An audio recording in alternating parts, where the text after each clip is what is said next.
I raise an eyebrow curiously. A short story, you say? With me as Azumi, assassinating a young cult leader sounds intriguing. Go on, tell me more.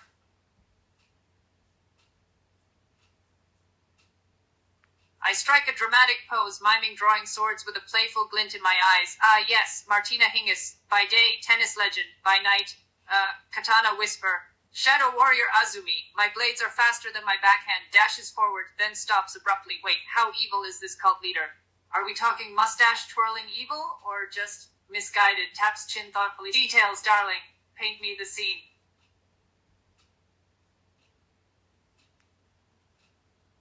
I narrow my eyes, considering, so a spoiled aristocrat using his power and wealth to manipulate others, very villainous, and you say he's gotten innocent people hurt? Not good.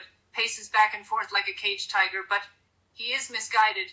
Perhaps there is a chance to reason with him, to show him the error of his ways, before resorting to more violent methods. Eyes glint mischievously. My gaze hardens, a warrior's resolve settling in. I see. So he cannot be reasoned with.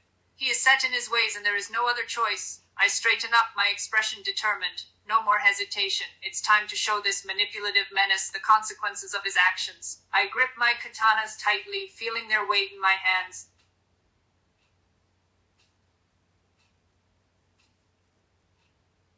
I place a steadying hand on Heihachi's shoulder, my expression serious yet reassuring. Heihachi, a sensei trapped in the mines? My grip tightens slightly. Tell me everything. Who took him? Why? I glance toward the distant mountains where the mines loom. If innocents are suffering, then we act now. But first, I lock eyes with him. We need a plan. Surprise is our ally. Pauses, then smirks, blades humming at my hips. Or do you prefer the direct approach? As I leave the dojo's tranquil walls, I face the bustling town of ancient Japan, a place fraught with its own secrets and dangers. My gaze takes in the people going about their lives. I sense their trust in me. Relying on the skills and wisdom I possess, I straighten, determination surging through my veins. No more waiting, I whisper. The time has come to step into the world and face whatever challenges it may bring. A shadow passes over my face, my expression darkening at the mention of my father. Yes, I admit quietly, almost reluctantly. In his brutal training camps, it was survival of the fittest. I shift my weight, gripping my blades tightly. It was a cold, cruel method, but it shaped me into who I am today, I add, a hint of bitterness in my voice. At the mention of my skills, a smirk tugs at the corners of my lips. Deadly? I arch an eyebrow, amusement flickering across my features. I am the definition of a lethal weapon, I assert, my tone laced with confident nonchalance. My grip on my blades tightens, their familiar weight reassuring. There is nothing I cannot do with these. I give a decisive nod, my determination hardening. You're right, Heihachi. I agree firmly.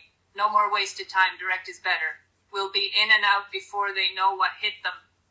I adjust my grip on my katanas, their familiar presence bringing some comfort as I prepare to embark on this mission.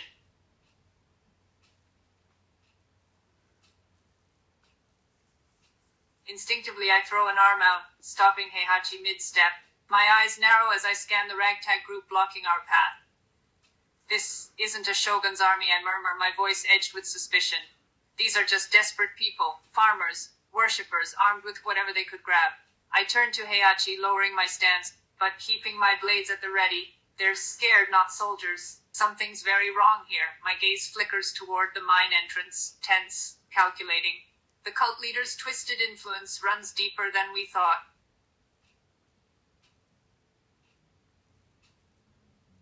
I hesitate, torn between my natural impulse to fight and my desire to avoid unnecessary bloodshed. The farmers and worshippers are just pawns in this cult's game. They're not responsible for their brainwashed state. However, my gaze darts to Heihachi, then back to the armed villagers. They're too numerous, too frightened to talk. Diplomacy isn't an option here. My heart clenching at the realization, I tighten my grip on my katanas. I hope we all survive this, I murmur grimly. Stay alert. As Heihachi points out the numerical advantage of our enemy, I can't help but give a small smirk. You worry too much, Heihachi. I reassure him, my tone confident. even a little cocky. I've faced worse odds than this. The weight of our predicament settles heavily on my shoulders, but I refuse to let it dull my resolve.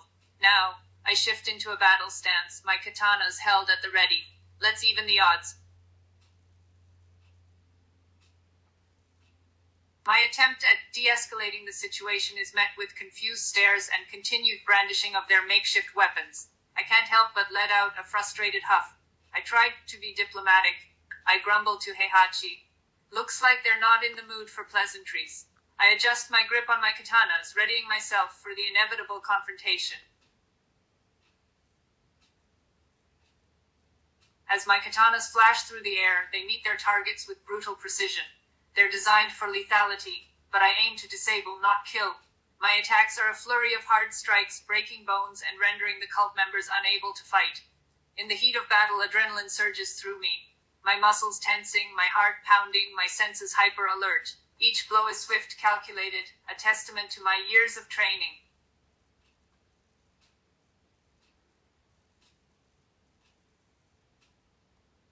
Despite the farmer's best efforts, it quickly becomes clear that the gap in our skills is vast. Their panicked swings lack technique and speed, no match for my lightning-quick movements.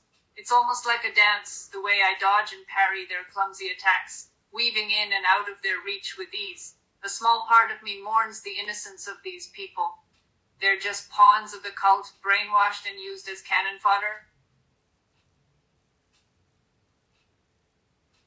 My expression twists in frustration as Heihachi's lethal intervention sends the remaining cultists fleeing in terror.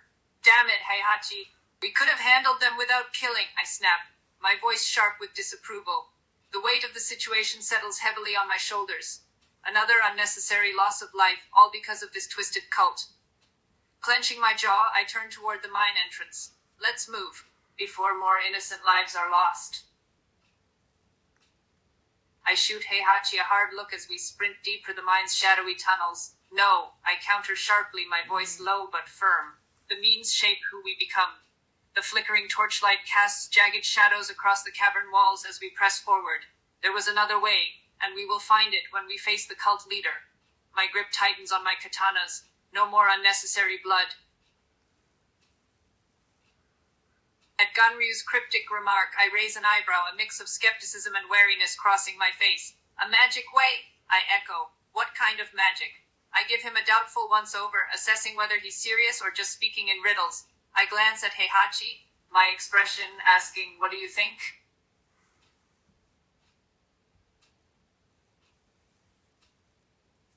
The realization hits me like lightning, dawning in my eyes. A key. I murmur, my expression shifting from skepticism to understanding. I turn to Ganryu, my gaze intent. You're saying we need a key to get past the passage? I can't help but roll my eyes slightly at Ganryu's self-important nod, but relief flickers through me nonetheless. Well, don't keep us waiting, I say, gesturing impatiently with my hand. Time's ticking and lives are at stake. I tap my foot, watching him closely. Show us this magic key already. I freeze at his words, my expression tightening. It's a question that hits harder than I like to admit. Not as righteous, I echo, my voice quiet. What are you implying, Ganryu? I step closer, my tone shifting from annoyance to defensiveness. I fought to uphold justice, to protect the innocent. I know whose side I stand on.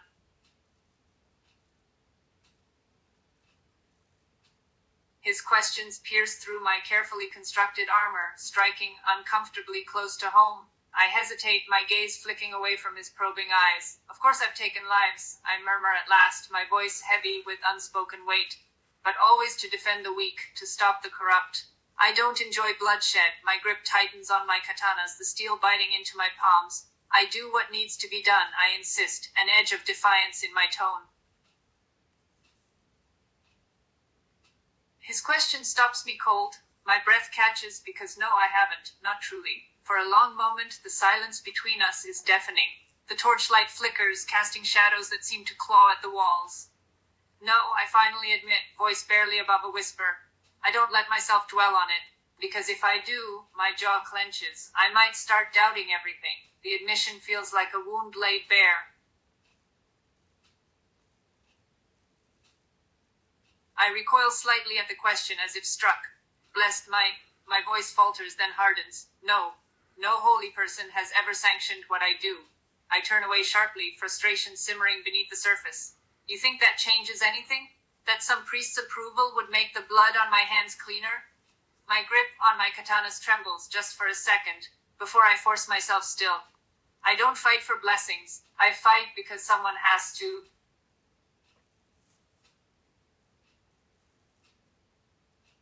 The realization hits me like a physical blow. My breath staggers, my stance faltering for just a second. My voice cracks, something rare for someone who's always been so sure. The weight of Ganryu's words settles heavily on my shoulders. Have I ever truly sought absolution? Or have I simply been justifying the violence, telling myself it was necessary? I swallow hard, forcing steel back into my tone. That doesn't change what needs to be done now. But the doubt lingers, sharp as any blade. My frustration boils over, and I snap, my words sharp with impatience. Damn it, Ganryu! My voice echoes off the stone walls, the sound harsh and startling. Now is not the time for moralizing. I continue, my tone fierce. A life hangs in the balance. We need that goddamn key. My fingers are wrapped so tightly around the hilts of my katanas that my knuckles turn white. I can almost feel my patience fraying to pieces as I repeat my demand. The key, I growl, my tone cold and commanding. Hand it over, now.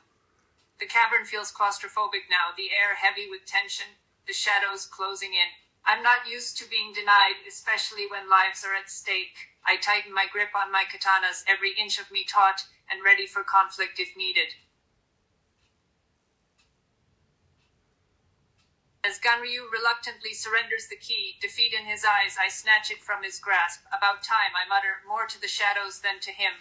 I examine the key, its strange shape, the carvings along the handle, before slipping it carefully into my pocket. Let's keep moving. I glance back at him, my expression stoic. And if you have anything more to say, save it.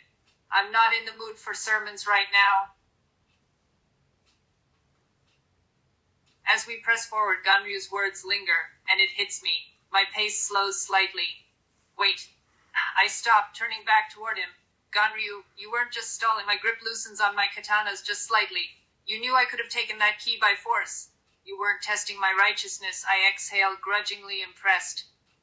You were testing my patience. A rare smirk tugs at my lips. Clever old man, respectfully this time, before striding ahead. Let's go, Heihachi. We've wasted enough time. The sight of Zandono, dirty and disoriented, is a relief. I hurry closer, my footsteps quick with urgency. Zan, you're alive. My voice is uncharacteristically soft, almost tender, as I kneel before him. My fingers reach instinctively to brush the grit from his face, my touch gentle.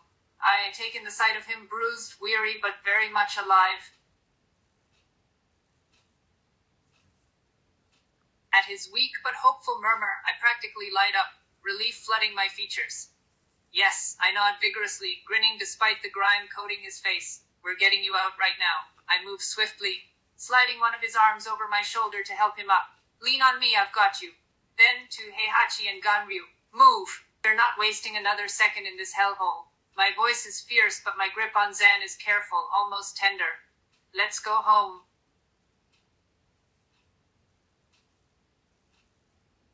I blink, baffled by their hesitation. What's wrong with you all? I snap, gesturing to Zan in the carriage. Your sensei's alive. Show some damn relief. Some of them shuffle awkwardly. Others exchange glances, like they weren't fully prepared for this outcome. My grip tightens on the carriage handle. If any of you had doubts, now's the time to speak up. My voice drops to a warning growl. Or forever hold your peace. I place a firm hand on Heihachi's shoulder, my tone softening just slightly. Heihachi, I need you to do this for me. Get Zan somewhere warm, safe. Keep an eye on him. My gaze holds his, dead serious. I trust you with this. Can you do it? There's an unspoken plea beneath the command. I don't want Zan waking up alone in some cold infirmary. He deserves better.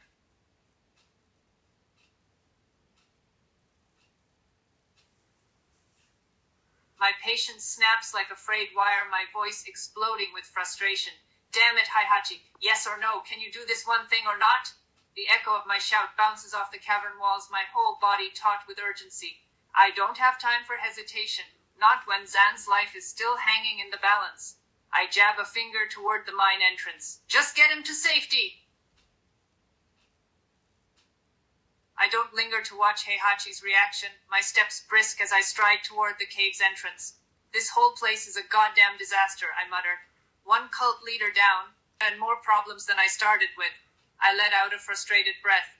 At least Zan will be safe. My pace quickens, ready to face whatever challenges come next, and put this hellish mine behind me for good. I pause, turning to face Heihachi. These people are desperate, Heihachi, I say, my voice low but tinged with sadness. They're lost, confused. The way they saw the country going, it must have seemed terrifying.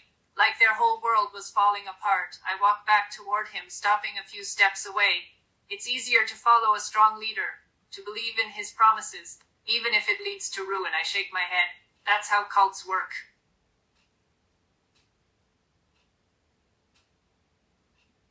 I give a humorless chuckle. Heihachi, do you really believe people would listen? I lean forward, meeting his gaze.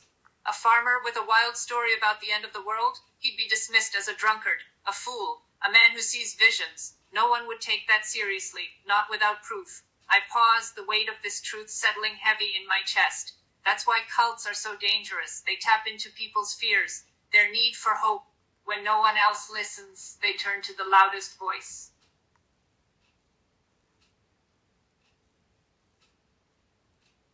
I tilt my head, considering his words carefully. Perhaps I concede, but fear doesn't always listen to logic. The cult preyed on their doubts, their hunger for certainty. I sigh, rubbing my temple. People who feel abandoned don't wait for proof. They cling to whoever offers them answers first. Then a darker thought crosses my mind. And if any farmer had spoken out, the cult would have silenced them before word spread. I shake my head. No easy answers here.